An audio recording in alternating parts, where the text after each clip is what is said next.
What kind of putter do you think about when you think about broomstick or long putters taking off over the last few years? Well, you think about l.a.b putters.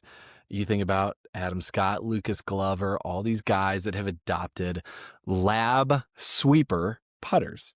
Today, we're sitting down with Sam Hahn. He is the CEO at l.a.b and has been a part of all of these conversations with Adam and these guys as they've switched to the sweeper style of putter. So I thought it'd be awesome today to learn from him everything that has gone on in this journey from the first one they made up into right now, what they're saying, what's most popular, what are people buying, and what does he think the future of sweeper putters is like. Plus, his very interesting and controversial thoughts on armlock putting. So great episode.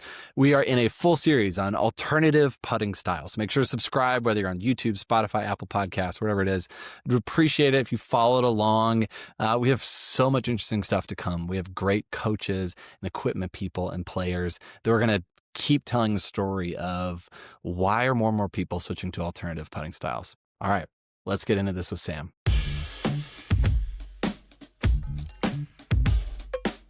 Okay, I just want to start with, we'll just go back to when you first heard about a sweeper. Someone asked you to make a sweeper. Like, what's your first memory of that you have? Back in 2019, the first kind of big break on the tour was with Adam Scott. Adam Scott played with Kelly Slater and used a conventional version of the directed force 2.1 for, I don't know, probably 4 or 5 months. Yeah, use that red one, right? With like the red one, yeah. knee He was leading the alignment. Masters through 2 days using that putter. Yeah.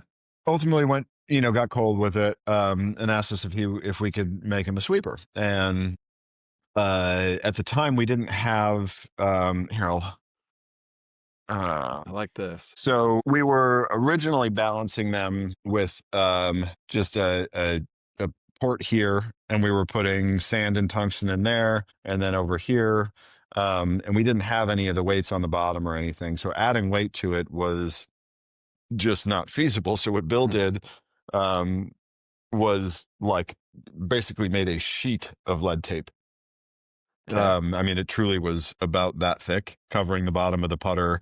And then underneath kind of the top layer, which he did this beautiful job of making it look all smooth and, really wide thing and razor cut and everything. He balanced it, so he had to balance it first before covering it with like this, smooth layer so that it wasn't all jacked up on the bottom. And it took him forever. He made like 2 or 3 of them for Adam to try. And he didn't like them. And, just what he had used prior, the DF just had way too much onset. And so at the time, the only 2 models that we had were the DF 2.1, and we had it was actually Blade 1, which very quickly turned into the B2.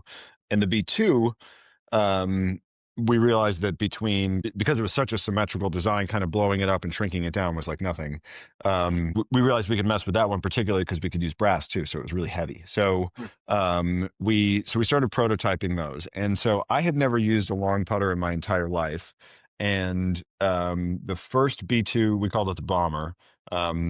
The first B2 Bomber that we made in a sweeper produced, like I'd never used one before, and all I cared about was just making them feel good. There was some pretty good timing that happened as well around shafts, which we should talk about. But prior, any long putter had just used a ski pole shaft, and while they were heavy, they were heavy enough to to do it, but they were still steel and they were really flexible. And it's something that does make long putters really hard to use.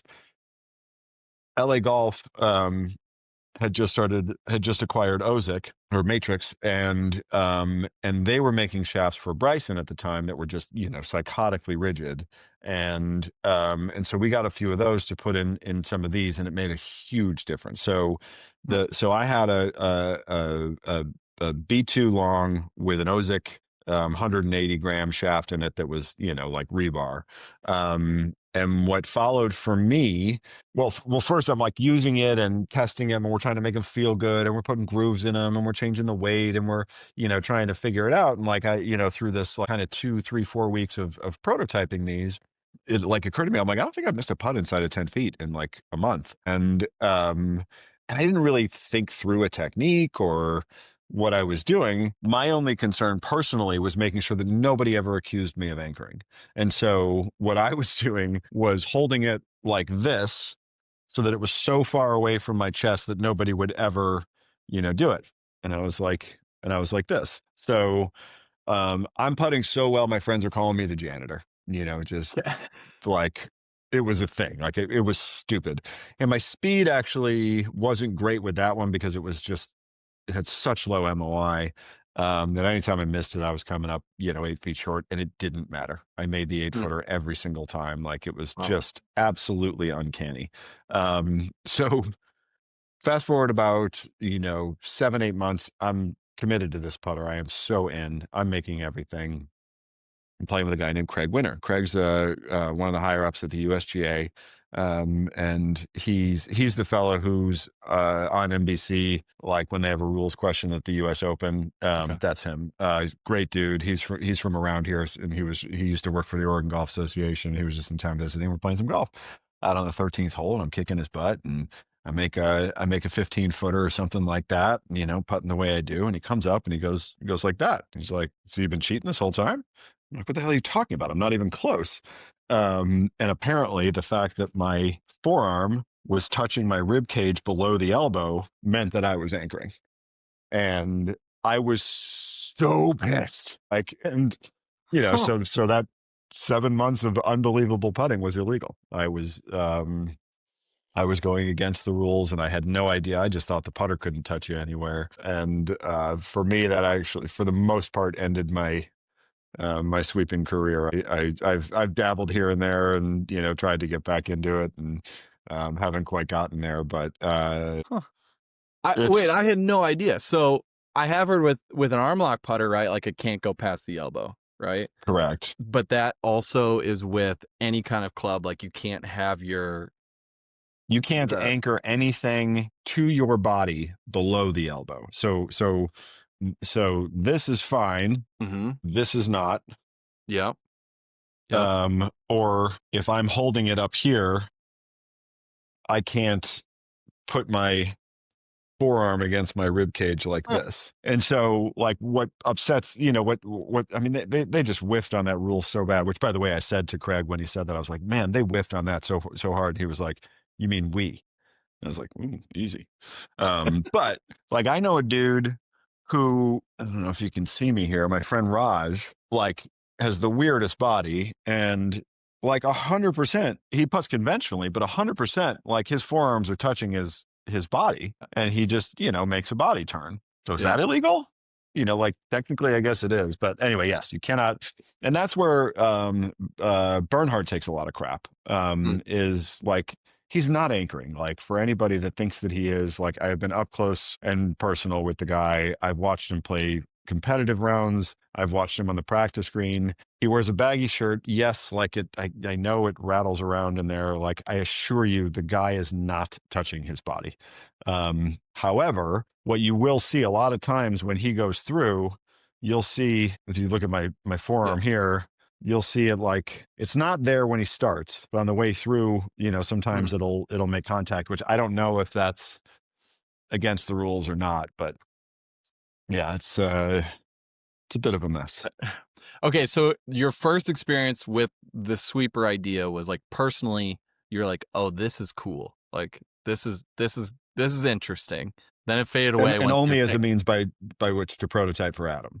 Like I Yeah. never would have occurred to me or us to spend that much time screwing around with longs. So the main challenge with making one was the weight. Why is weight important with a putter like this? So when they get really long, it's just worth trying to feel at some point. But if you just put a normal kind of 350 to 380 gram head at the end of a shaft that's 44 inches long or 47 inches long or whatever it is, it's just crazy light. Just doesn't the head just completely disappears on you, and you don't know where it's at. Now, personally, I think that the industry standards, which have them up around 500 grams now, I think that's too heavy personally. Mm. But it's different for everybody. It's no different than with conventional putters, where some people like them light and some people like them heavy. The difference is the actual number of grams that makes it feel light versus heavy is just more because it's a bigger Hmm. putter, it's a bigger head, it's a bigger everything. You know, like Adam Scott's putter is 508 grams, I want to say,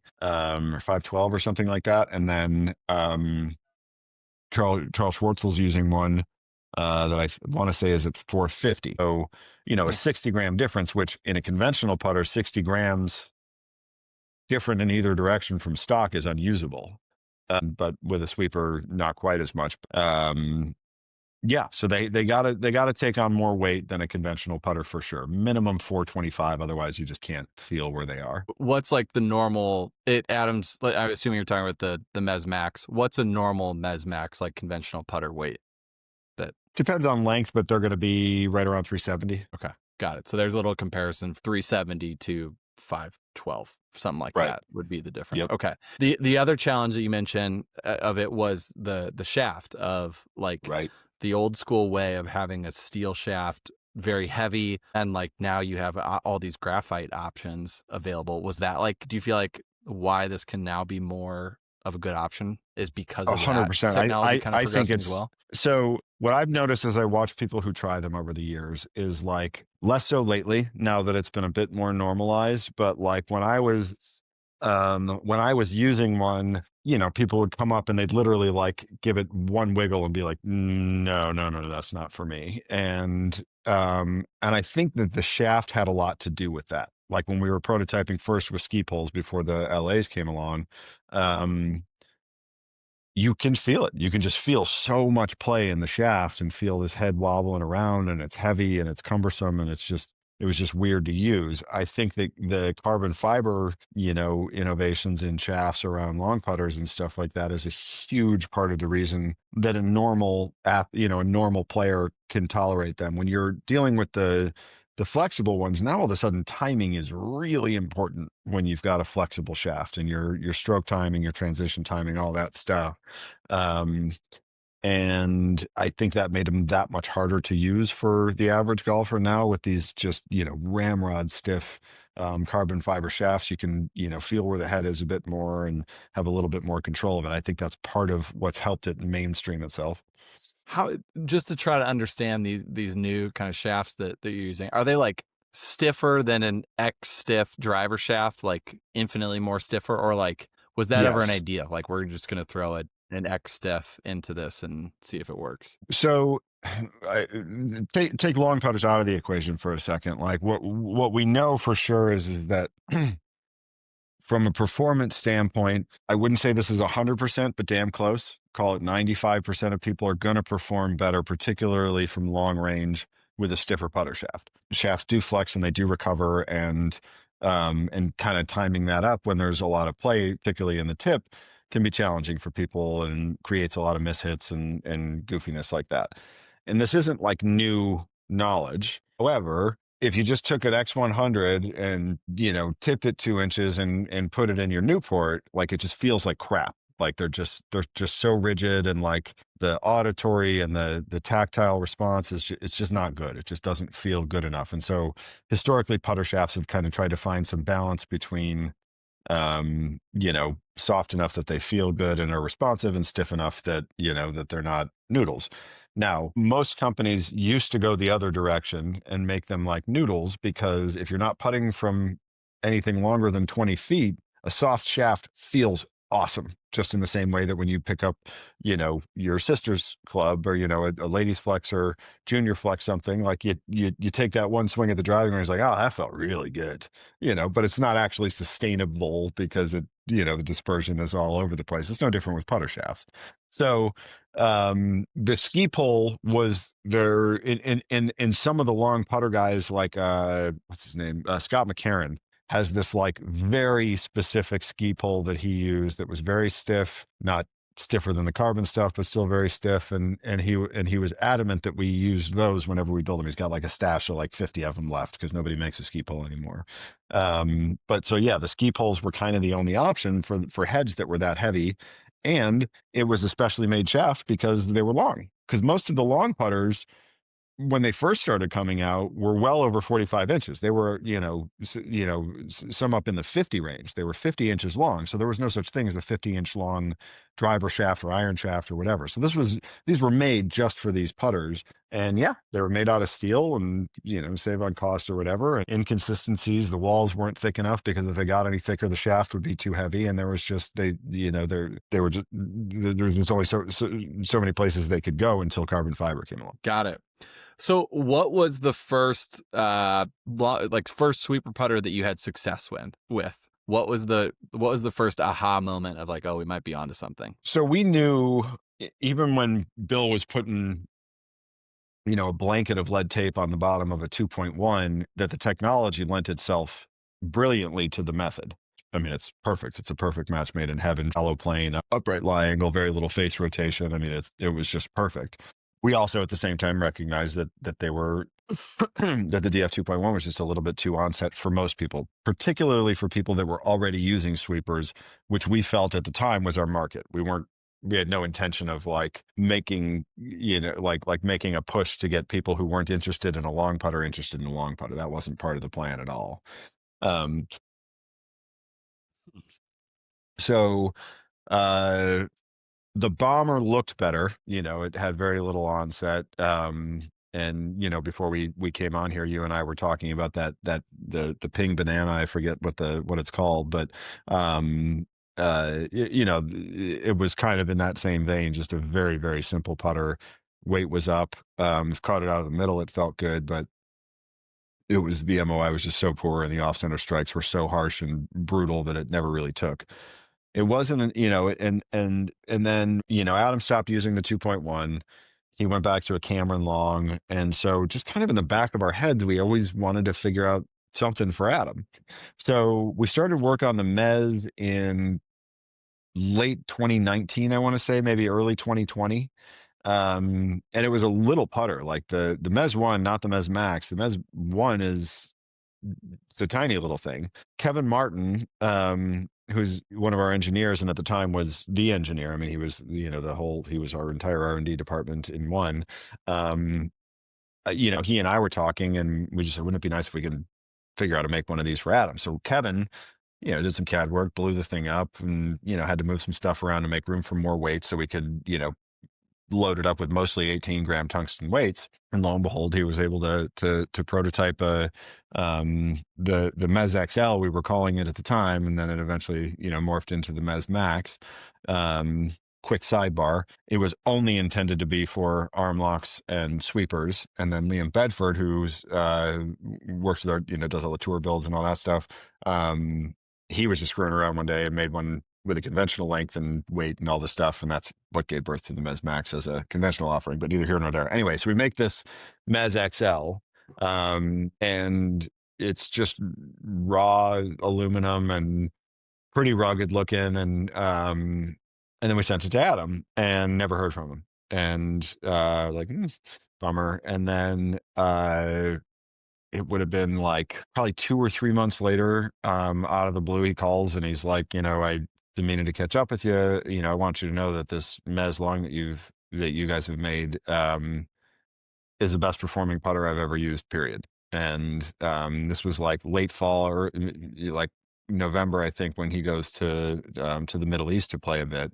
And that was the first time he putted with it, and he was putting with this shitty raw prototype that was, raw aluminum scratch is really easy. I mean, it looked like hell. Like it was just it was a piece of crap. And so then we're like, oh, wow, you like it. So now we make like 6 of them with different shafts and different configurations and different whatever, ship it to Dubai. And he never got it because Dubai customs is a mess. But anyway, that was kind of the beginning of the journey with him. And then once he was kind of in, then we started getting some real feedback, I mean, here's a guy that's been using long putters for, 10 years at least at the time. And then he really helped us, kind of drill down and make these things awesome. Wow. That's amazing. Okay. So he starts using the Mez 1 Max, and then I guess, did that just kind of immediately snowball? Cause people just started asking like, hey, what is this thing? How do I get one? And then it just kind of started going from there. Was that the gist of it? I mean, first of all, he putted really well with it, so yes, there started being some inquiries, and we'd sell a few here and there to Adam Scott fans. But again, we didn't think there was any opportunity to expand the sweeper market. we've pretty much figured that anybody who uses one, and that's the only addressable market is people that are in their two balls or whatever else. So there wasn't like a huge push for this thing other than in the drop down menu on the custom side, it was an option. Hmm. Um, and but we would sell a few. I wish I still had the numbers off the top of my head. I used to have, I'll be able to figure it out, but I want to say, so yeah, on tour, it wasn't really taking, other than Hmm. guys that had already used it. There were some Champions Tour guys that reached out and wanted to try them and, did pretty well, but like nobody was like converting to them. And then, uh as the story goes, Lucas Glover's agent walked up to one of our reps and said, just make one just like Adam Scott's, for Lucas. And Lucas was at a point where he was either going to start putting left-handed, or he was going to try the long putter. He gets the putter. He works with it for not that long. Goes and plays in the U.S. Open qualifier. Shoots 63 in the first round. Even in the second round, it ends up in a playoff. And I had heard that Lucas had got this putter. I didn't work with him at all. This was all Liam. And that night, golf's longest day, all Hmm. the local qualifiers and everything. I turn on Golf Channel, and the very first thing is Lucas Glover missing an 18-inch putt with a Mez Max sweeper to lose out in the playoff. I'm like, yep, well, there goes Lucas. And Yeah. assuming we'd never see it again. And then apparently he called Liam that night and said, like, dude, I am in. And because, he missing 18-inch putts was not something he wasn't terribly used to at the time. And meanwhile, through the rest of the day, he made a ton. And so he was stoked. From that moment forward, he didn't finish outside the top six for the next 5 weeks and then won twice. In the FedEx Cup playoffs in 2023, he won two in a row. So I could be wrong on this, but I'm pretty sure I've got it right. So that was in early August that he won back to back. I want to say that between January 1 and July 31st of 2023 total, I think that we had sold like 200 sweepers um, over the course of those 7 months. And then we sold 2,500 the following Monday, followed by about 1,000 a day for like the next 10 days. Like it just was sweeper madness, and I think, it's just because of how well documented his struggles were. Poor guy, that one putt he had for 59 at Greensboro in 2021 is like, on everybody's, top 10 all-time greatest whiff, putts. And so everybody knew how bad he was putting.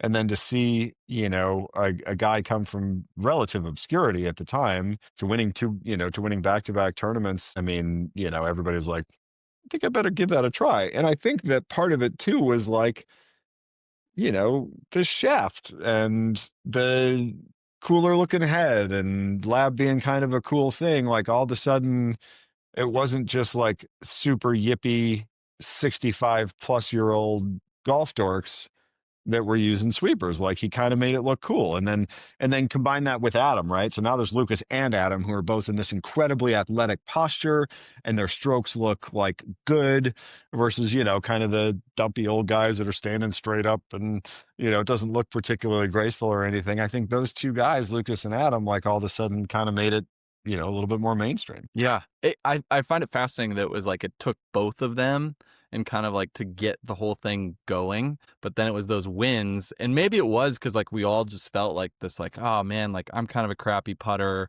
and like he did it, maybe I can do it too. Maybe it was that like relatability and empathy that we all were like, I'm in on this. I For the think that's record, I I think think I that's had one before he did, so I just want to get that on the public document. So I was not part of the trend. I was you're pre-trend, not a bandwagoner. not a bandwagon. No, I mean, I Um, think, yeah, I yeah, think that I mean, in general, like any alternative to anything that is traditional in golf just takes a lot of shit, like, and it's so yeah, funny, we, especially, here in Lab Land where, we arrived on the market with the world's ugliest putter and like, there is not a single iconic game-changing technology in golf that has ever arrived on the market as anything other than the ugliest thing that anybody had ever seen, with the possible exception of or with the exception of the four-piece ball. When graphite shafts came around, I was like, no, I'm never using those. You don't need all that. Steel's just fine. It worked for my grandfather, it worked for my dad, and it works for me. Persimmons, the Big Bertha came out and people were just like, I will never, ever use that. As long as I live, I'll never put that monstrosity in my bag. The Ping Answer, which 70 years later is the standard of beauty. Carsten Solheim sat on the side of PGA Tour putting greens with people saying the exact same stuff to him that they did to us. I would sooner three putt than put that thing in my bag. And I think it's the same thing with longs. I think the reason long putters and sweepers have taken longer um, to sort of catch on as a legitimate and viable option for people is that there were so few people using them, they weren't particularly available, and there wasn't much success. Like, because there was such a small pool of people giving it a try, and the people who did give it a try probably didn't try it for very long, before they were throwing in the towel on it. I think you add all that up, and that's why it's been a little bit of a longer road for sweepers. I mean, you and I were talking before this. I think Rocco Mediate was the first person to win with a long putter, and I want to say it was 95. Is that right? I think it was like 91 or something. I think it was even earlier. Yeah, that Yeah. that could be. So they've been around, but just there just hasn't been anybody that wanted to do it. And I think that Adam's interesting. His influence was two people. One, a fellow named Sam Reeves, who, if you know, kind of this sounds much more derogatory than I mean it, but like it's like California golf mafia. Like there's three dozen guys that are deeply involved in everything golf. They're all great guys, and Sam's a very, very special human being and a great player. I think he's still regularly breaks his age at, I think he's 92, and he still plays 4 times a week. I mean, he's an awesome guy. That's amazing. He uses the long. That's who, Adam got it from. And I think that had Adam not, missed 4 short putts in a row in 2012, at the Open, and then gone to a long, um, if he had just done it because he was just putting better with it, I think it probably would have caught on quicker than it did, because he's always looked cool using one, like Yeah. the way that he sets up. It's very graceful and movable, but everybody just assumed it was a crutch, and nobody wants to admit that they need a crutch. And I think that that's changing too. I think people are much more willing to admit that they need help than they used Yeah. to be. I think there's something going on in the game that makes people a little bit more humble about the gear that they're selecting. I think there's another aspect too of, I've been playing since before I can remember. And there's something fun about learning something new as well that just can, I don't know, revitalize yourself and just bring new energy to something you've been doing forever and maybe gotten frustrated with. So I've talked to some people who Absolutely. are in that camp as well. Like, hey, this is just like, this was weird. Like I learned a new thing and it was hard, but it was kind of fun. And It's I think super that could fun. I be mean, part of that's it why too. most of us play, right? I mean, like, or at least the avid golfers, is like the journey, Mhm. and discovery and breaking through and seeing what's possible, and those rare moments when that actually happens to people who play all the time and basically shoot the same score every time they play. Um, it's exciting to introduce opportunities for legitimate improvement, and in many cases, my goodness, have I seen it? I mean, people that just can't putt, and then all of a sudden they get a long in their hand, and they don't just become acceptable, they become exceptional. Mhm. Like I've seen it with my own eyes many, many times. Okay, all right. Let's dive into the tech a little bit. You teased it earlier, but why do lab putters set up well for a sweeper option? So we talked about how much they weigh, right? A sweeper head. So there's a direct relationship in correlation between weight and torque. If the heavier the putter, the higher the torque profile, and so, or torque output. Right? So I think that with conventionally balanced long putters, it took a bit more manipulation and strength in that right hand to keep that thing from moving around, because even more so than a conventional putter, it really wanted to move. Now with lying balance, it's the same advantage you're getting with a conventional version, that you are with a sweeper, except that it's just a bit more amplified, because the torque output of a conventional sweeper versus a lab sweeper is it's really significant. Um, So yeah, you just don't see, certainly you almost never see a toe hang sweeper. Uh-huh. There's quite a few face balanced ones. Um, couldn't really tell you why that is either. Like, I don't know why. Uh, yeah, I would almost think that a toe hang, if you're going to choose a non-lab sweeper, would almost be better as, because it's trying to shut, on the way back, and then it's trying to open on the way through. I don't know why you'd want something that was opening in relation to yeah, I don't know. Ma- Anyway, so yeah, I mean, it makes it with a lab, it just kind of makes it so that you can just swing the shaft, it Yeah. which is, again, the same thing with our conventional putters. That's what we're trying to do, is just plane the shaft. But with the super upright lie angle, you can get them off the ground easier. And that's where most people lose control of a sweeper at first. When they first try it, the second it comes off the ground, the weight is so significant, it falls to the inside, and then they reroute it to try and save it, and it's just a mess. Doesn't really happen with labs. Like, they just come off the ground the way that they're supposed to, and they keep moving the way they're supposed to in transition, and you can grip them pretty light. And yeah. What like what model makes the best sweeper? I mean, Mez Max are, it seems like 90% of what I've seen, but like why is everyone using that one? Why aren't people using, DF3s more? Like what's going on with that? I mean, I would think that I don't have a specific answer. I would think that's entirely just about the tour exposure. Lucas and Adam are still using it. Adam helped us design the Oz, Mhm. and loved it so much, but ultimately didn't work very well for him. And he spent most of the last year wrestling with it, and made a bunch of different versions and different lines and different stuff to try and get it to work for him, because certainly we didn't care. We just wanted to putt well with whatever he wants to putt with, but he wanted to use it because he'd helped us carve that one. I don't know. I think those. When people ask me for recommendations, those are the two that I recommend: the Oz and the Mez. And for me, the reason is just the lack of onset. And I think that, like, we mitigate onset in our conventional putters by leaning the shaft forward and then using a press grip, which leans back. With the sweeper, you can't press grip it. No, um, you're needing to, it's a vertical shaft with, either a long 21-inch grip or a split grip. So now the face is just way in front of the shaft when you start getting into your DF3s and DF 2.1s. That said, I think it has to do with kind of what you started with. And like, one of our better players in the company is a fellow named Ryan Dyro. And Ryan and I met, I don't think, yeah, the Mez didn't exist yet. So there was the Bomber, and I think he actually ended up putting with a 2.1 with an inch of lead tape on the bottom. So that was his first long putter. And now he only putts with onset. The Oz and the Mez are very uncomfortable for him.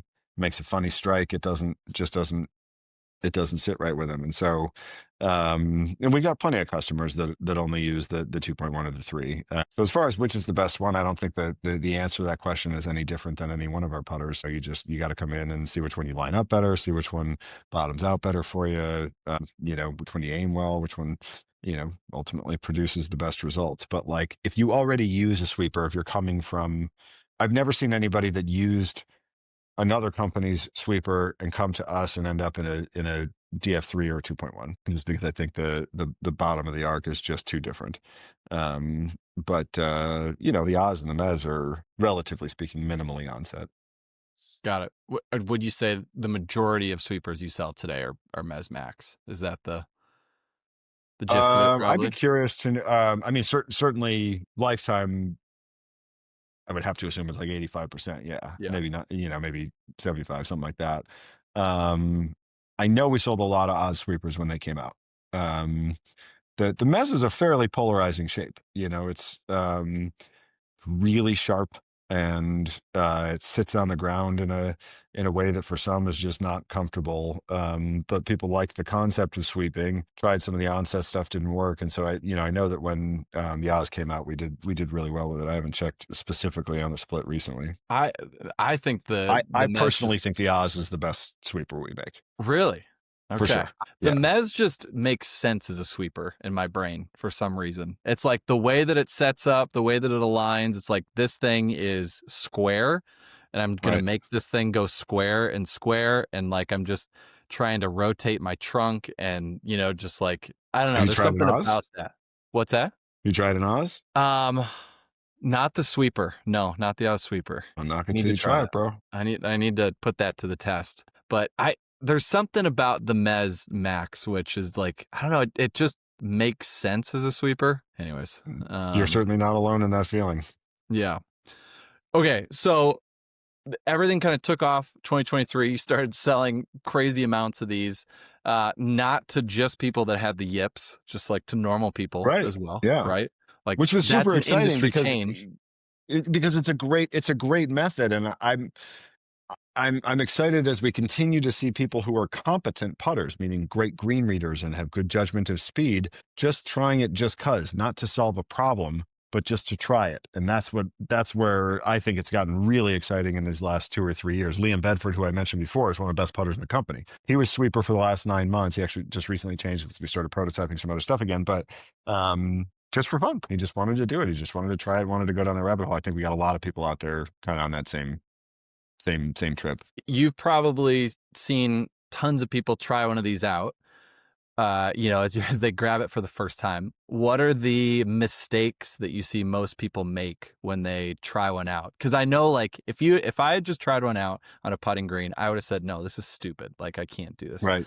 It took me like 6 weeks to like actually like I'm committed to this. Maybe it's too long, but like, what do you think are the mistakes that people make when you've watched them grab one and start hitting putts and then carry on with their The lives? the a few things. So the first is that initial those first couple of putts. Like you need to be patient, and people are generally so overwhelmed by the weight that they're just not used to the the grip pressure required. They don't know quite what muscles they're using yet, to get the thing moving. The putter falls to the inside as soon as it gets off the ground. A little bit less so with ours than with conventional ones, but and then they loop it and catch it off the neck and say no, thank you. So you got to give it more than a minute, and I'd say you really have to give it more than five. Um, so that's thing one. Thing two. Um, I see people try to make it feel like a putting stroke. I see people try to make the putter go back and forth kind of in the same timing as with their short putter, rather than sort of accepting the weight and the sort of letting gravity do its thing. um with long putters is essential, and so the stroke does get longer. And it's way less acceleration required, and the people who really struggle with sweepers at first are people who are over accelerators with their conventional putters. People who Huh. have nice long backstrokes in their conventional putters and kind of stop a little bit after the ball, those people tend to pick up on sweeping pretty quick. But your over accelerators really struggle because the putter's too heavy to accelerate. So anybody that tries to have a lot of hits to their stroke and acceleration to their stroke, I tell them you just got to slow down and take the thing far enough back that all you need to do is let it just sort of drop on the ball to get it there. And I think that that's a hard concept for people at first. Particularly as the path is really wonky. They want to grab it and control it and and do the thing. So which by the way, the fix is to solve for that first impression that most people get. Just take the thing back and feel like you're taking it a little outside and shut, when in fact you'll actually just be on plane and square. Yeah. But a lot of people's are just used to seeing the putter go like this, and their brain wants to see that with the sweeper, and it's not going to happen. So yeah, so I would say don't make it feel like a putting stroke. Let it be its own thing. And then take the thing, a little outside and shut on the way back, and I think you'll be in a better spot. And further, like, you have to choose how you're going to move it. And I've heard very different things, and the differences in the way people move it are more impactful than with conventional putters, because it's so long and because it's so heavy. So, people who say that with their conventional putters, like, I'm a little right hand, I kind of really feel like I'm hitting it with my right hand, or I pull it through with my left hand, or, whatever it is, you can't really see the difference in them sort of changing which motor is moving the putter. With a sweeper, you sure can. And people are very, very different. Like, Adam does a drill where he can putt like this, even with his 850 grams total putter. He'll put his right arm behind his back and he'll just putt like this, just holding the putter with his left hand Hmm. and keeping it fixed enough that he can move his core and get it going. Charles Schwartzel's the exact opposite. He feels like his shoulders don't even move. They do. They move quite significantly, but he doesn't feel like he's moving them. They just come along for the ride. He just feels like the entire stroke is his right arm. So Oh. you kind of got to decide how you're going to move the thing, and you got to experiment with all of it. Gosh, I love that Adam Scott drill because I this summer really have noticed that if I got to feel like I'm rotating my trunk, like, and if I don't Mhm. engage my core and like feel my whole body like doing this, then I get a bit squirrely with it. So that drill sounds perfect for like kind of working on that. I It's like that good, a and I lot. and I and I'm the exact opposite. I need to feel like my sternum doesn't move at all, Huh. and then I keep a really low axis point, and my right elbow and right arm are doing most of the work. And for me, my keys are this figuring out with the square face where my arm and elbow need to be in order to pull the thing back. On plane. Got it. All right. Prediction time. 5 years from now, will there be more sweepers on tour than there are right now? What do you think? About Than the there are right same? now, absolutely. Okay. Yes. By like quite a few. Let's say I just asked Claude how many are on there right now. We got Lucas Glover, Akshay, Will Zalatoris, Ben on, Adam Scott. Ben Well, actually you just went just to a switched. conventional one. Yeah, you switched Adam off of a. Well, he's and got back on it today. Oh, he did. Yeah. Okay. Very short-lived experiment. Okay. Adam's interesting. So what Adam does, so Adam plays probably 95% of his golf with or his casual golf with a conventional putter. And as a sweeper guy, like when you lay down a sweeper after a little break, they just feel like cheating. Like when you lock in with a sweeper, it feels unfair. Like it just feels like you have an advantage over everybody else. So he likes to sort of keep it fresh. There's also like once you kind of get sweeping down, there's a lot less like calibration and management of technique. Like it's Mhm. easier to do. It's Yeah. just much easier to do repeatedly. Your setup is the same every time. Your distance from the ball is the same every time. I mean, all this shit is the same over and over and over again. And so he likes that fresh feeling. So he plays his casual golf with the conventional putter and then goes back to the sweeper. He was putting so well casually with this HS that he wanted to give it a shot in the tournament and didn't take after he had 30 putts yesterday, which he wasn't terribly pleased with. But yeah, you got and then Ben on also just switched to a conventional putter, I He did. believe. Okay. But he'll be back. Yeah, and you got Akshay, Will, James Hahn, Yep. um, Siwoo Kim using he might have. Siwoo. He's on and off. Statistically, it's crazy to me that he's ever off because it's not even close how much better he puts with a sweeper. So you would So call guess it more call, in call it 8. 5 years.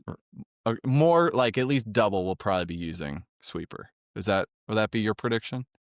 Yes. Okay. Okay. You feel pretty good about that. Pretty confident. Yeah, because like the younger generation is a lot more open-minded to technology in general. And so, the younger generation, it's half what's going to make me putt better and the other half what's not going to be embarrassing. Long putters I'm sorry, but they're just not embarrassing anymore. Will Zalatoris is cool. Adam is cool. Akshay's might be the coolest guy on tour right now, Yeah. like they're cool and there's a graceful way to use them. And so um if you're, a freshman, sophomore, junior on tour, and all of a sudden you start looking at your shot length stats and seeing that you're 130th in putting, and you've now seen any number of people. I mean, Akshay is another great example. Like, bummer he's not using a lab, but like that dude was a liability on the greens. He is now Mhm. one of the finest putters on the planet simply for making that change. And he was instantly. So yeah, I think there's going to be when you start searching for an answer and seeing prolonged unsatisfactory putting, I think you're going to see people try that maybe in advance of going to find a new coach or whatever else. And then from a consumer perspective, do you feel like that'll continue to grow as well? And as with kind of the pro? I would think, yeah. Yeah. I mean, I see it out here. in Emerald Valley, for your listeners, our factory sits right on a golf course, and we got a lot of really good players around here. The Ducks play here, and very well respected tournament course. And I see it a lot more now. I'd say it's at least 3x what it was 3 years ago out here. Yeah. I've seen the same thing. There are more guys at my club. I don't think there's a single person that had a sweeper 5 years ago, and now there Yeah. are at least 5+ that do. Yeah. So it's interesting. Dude, thank you so much. The last thing that I need is your 5-minute. I know arm locks is the other alternative that we're talking about, and sweepers have been your guys' thing here over the last few years. But like, Yeah. you sell them? What's your 3-minute take on arm locks? Do you feel the same way, or do you feel No, differently I don't about like that? them. You don't like them? No, I don't, because there's no way to lock the forearm against or lock the shaft against your forearm without creating tension right here. And I think that anything that creates tension below the elbow, you're doing so, at the detriment of your touch and nuanced putting and all that. Of course, there are exceptions.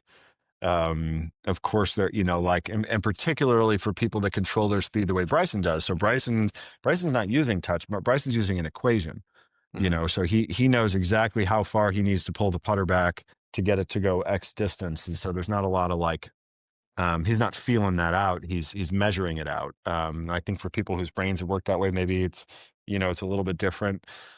Matt Kuchar is the only person that I've seen putt exceptionally well with that method. And when I say he putts exceptionally well, I mean that strictly statistically speaking. It's one of the ugliest putting strokes I've ever seen. Like, I have no idea how that dude holds as many putts as he does. It's incredible. His putter wiggles all over the place, and the ball never comes off with any integrity, it's so weird. But he has made millions of dollars locking it on each arm. Now Yeah. he's locking it on the trail arm now. Um, where I do like arm lock is for training. I really like um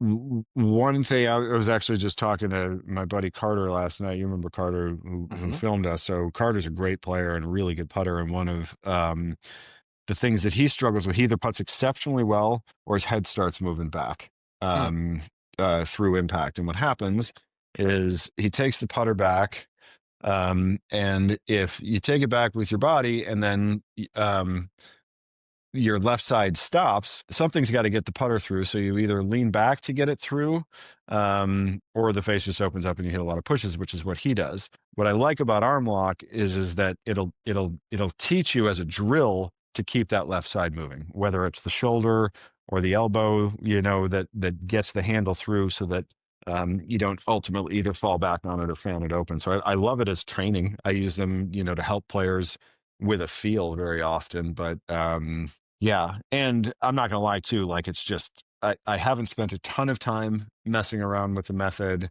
and when I have personally, I hate it. I just hate the way that it feels.